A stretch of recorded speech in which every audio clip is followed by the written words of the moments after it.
Hello friends, welcome back to our channel. और आज की वीडियो में हम क्लास 12 के केमिस्ट्री के चैप्टर 1 ठोस अवस्था सॉलिड स्टेट को पढ़ेंगे। और छोटे से नोट्स हैं, इनके द्वारा आपको अच्छे से समझ में आएगा। तो स्टार्ट करते हैं। ठोस अवस्था सॉलिड स्टेट द्रव की वह अवस्था जिसका आकार व आयतन दोनों निश्चित होते हैं ठोस अवस्था कहलाती है। इसकी एक और डेफिनेशन हो सकती है, जैसे कि इसमें अवयवी कण जो होते हैं, अणु, आयन या परमाणु, ये प्रबल अंतराणुक बलों द्वारा जालक में संवृत संकुलित रहते हैं। अर्थात प्रबल अंतराणुक बलों के कारण ही ये आपस में जुड़े रहते हैं तथा जिस कारण गति करने में असमर्थ रहते हैं, और यह ठोस अवस्था कहलाती है। ठोसों के सामान्य लक्षण। पहला है, इनका आकार व आयतन निश्चित होता है। द्रव व गैस की तुलना में इनमें प्रबल अंतराणुक बल होता है। और थर्ड है, ठोसों में अवयवी कण निश्चित जालक बिंदुओं पर स्थित होते हैं। Example NaCl। फोर्थ है, प्रबल अंतराणुक बलों के कारण ठोस पदार्थ कठोर एवं असंपीड्य होते हैं। फिफ्थ है, ठोसों का विसरण द्रवों व गैसों की तुलना में बहुत नगण्य होता है। और सिक्स्थ है, ये गर्म करने पर बहुत कम फैलते हैं। नेक्स्ट है, ठोसों के प्रकार यानी टाइप्स ऑफ सॉलिड्स। तो घटक कणों की व्यवस्था के आधार पर ठोस पदार्थ निम्नलिखित दो प्रकार के होते हैं। जैसा है, पहला है कि क्रिस्टलीय ठोस, क्रिस्टलियंस सॉलिड्स। तो ऐसे ठोस जिनकी निश्चित एवं नियमित ज्यामितीय व्यवस्था होती है क्रिस्टलीय ठोस कहलाते हैं। और जैसे कि हीरा हो गया, NaCl हो गया, दीर्घ परासरी होते हैं ये वाले ठोस, और इस तरह से इनकी ज्यामितीय व्यवस्था इस तरह की होती है। ये हमारी क्रिस्टलीय ठोस। नेक्स्ट है अक्रिस्टलीय ठोस यानी एमोर्फस सॉलिड्स।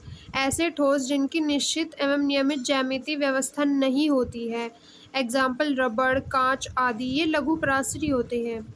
इस तरीके से इनकी ज्यामितीय व्यवस्था होती है। जैसे कि रबड़ है, अगर हम उसे खींचेंगे या उसके साथ उसे रखेंगे कहीं पे, तो उसकी निश्चित नियमित ज्यामितीय व्यवस्था नहीं होगी, इसलिए वो ठोस नहीं कहलाता। अब है क्रिस्टलीय ठोसों का वर्गीकरण।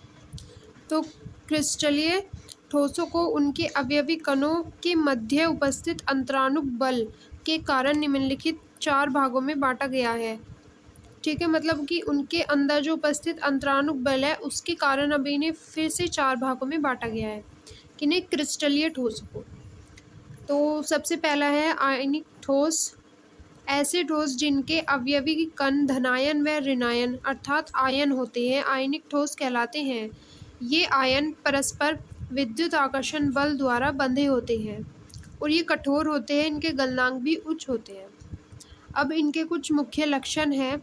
तो फर्स्ट है, प्रबल बलों की उपस्थिति के कारण आयनिक ठोस कठोर एवं भंगुर प्रकृति के होते हैं। इनके गलनांक व क्वथनांक भी उच्च होते हैं, जैसा कि पहले हमने पढ़ा है यहाँ पे। इन ठोसों में प्रत्येक आयन वितरित आवेशित आयन की एक निश्चित संख्या द्वारा घिरा होता है। ये देखिए, इसमें कहा गया है कि इन ठोसों में प्रत्येक आयन, जैसे ये NaCl या Cl, वितरित आवेशित आयनों की निश्चित संख्या द्वारा घिरा होता है। थर्ड है, ठोस अवस्था में ये विद्युत के कुचालक होते हैं, क्योंकि इनके आयन गति करने के लिए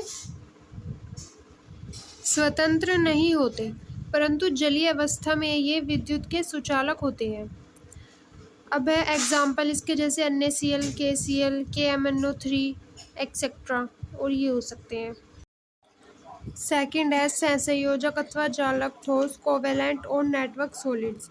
सहसंयोजी ठोसों में अवयवी कण जैसे कि परमाणु के मध्य सहसंयोजक बंध पाया जाता है, जिससे ये एक त्रिविम जालक का निर्माण करते हैं।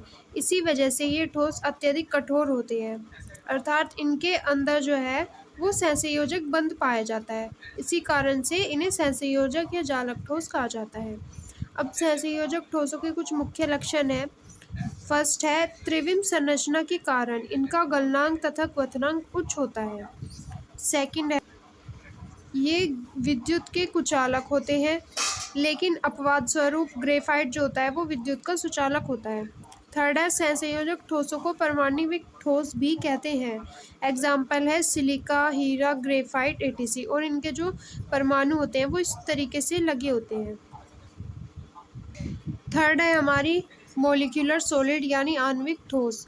आणविक ठोस में अवयवी कण अणु होते हैं। आणविक का मतलब अणु, तो आणविक ठोस इन्हें ही कहा जाता है। इनके मध्य वैन डर वाल बल कार्य करता है। और जैसे कि example H2, HCl, H2O, CCl4 और I2 ETC। ये मृदु तथा निम्न गलनांक वाले होते हैं और ये विद्युत के कुचालक होते हैं। इनके अणु इस प्रकार से व्यवस्थित होते हैं। आणविक ठोस 3 प्रकार के होते हैं। फर्स्ट है अध्रुवीय ठोस, सेकंड है ध्रुवीय आणविक ठोस और थर्ड है हाइड्रोजन आबंधित आणविक ठोस। अब है फोर्थ हमारा मेटेलिक सॉलिड यानी धात्विक ठोस। धात्विक ठोस में अवयवी कण धातु होते हैं। धातु जैसे कि धनायन या मुक्त इलेक्ट्रॉन। ये विद्युत के सुचालक होते हैं और ये धात्विक बंध द्वारा आपस में जुड़े होते हैं, यानी कि इनके जो बीच का बंध होता है वो धात्विक बॉन्ड होता है। एग्जाम्पल है graphite, Fe, aluminium ETC। Next topic है हमारा एक्स किरण विवर्तन।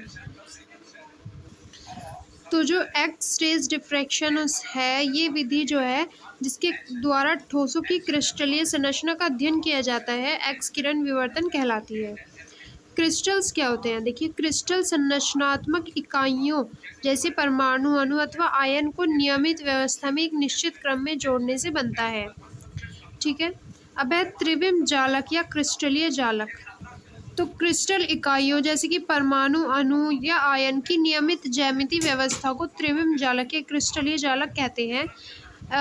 जो त्रिविम जालक का प्रत्येक बिंदु होता है वो परमाणु या परमाणु के समूह को प्रदर्शित करता है और त्रिविम जालक का प्रत्येक बिंदु संपूर्ण जालक के अन्य बिंदुओं के बिल्कुल समान होता है। जैसे कि ये 1D लैटिस है, मतलब कि एक विमीय जालक इस तरीके का होता है। ये देखिए, द्विविमीय जालक इस तरीके का होता है, इसमें 2 विमाएं होती है, A और B। और 3D जालक इस तरीके का हो सकता है। तो आज की वीडियो में इतना ही। मिलते हैं अगली वीडियो में, पार्ट 2 इसका देखिएगा ज़रूर। Thank you.